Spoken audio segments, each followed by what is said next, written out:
It's 12 o'clock. Good afternoon. I'm Rob Krieger. Right now at noon, Florida braces for Hurricane Milton, which is expected to make landfall tomorrow. FEMA says it is ready to help, but does have its hands full helping Hurricane Helene victims as people in Milton's path board up their homes and prepare sandbags.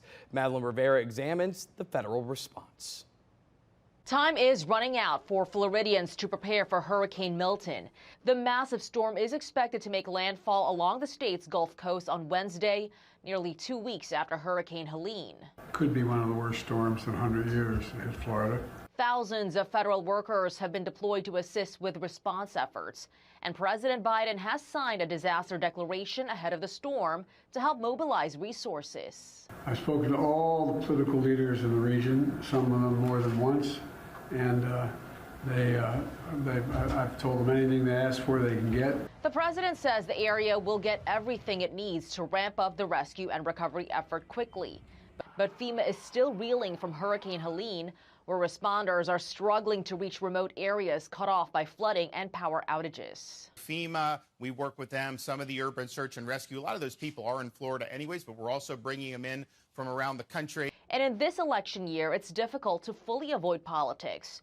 The White House has been pushing back on claims from the Trump campaign that FEMA is running out of money because too much was spent on caring for migrants. The Disaster Relief Fund is the fund that we use to respond to disasters. Nothing has been taken away from it. It is all going to people that are in need. The president points out that Congress, not the White House, has control over funding FEMA's Hurricane Emergency Fund.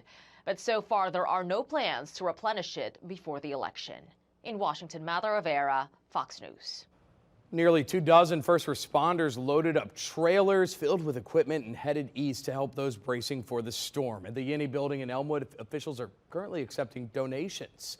Jefferson Parish set up a relief box at the Yinny building and are gathering cleaning supplies, wipes, and diapers for those who may need them after the storm. 23 first responders and hurricane veterans from New Orleans, St. Bernard, Kenner, Lafourche, and Hammond gathered their equipment and put them in large trailers in New Orleans East.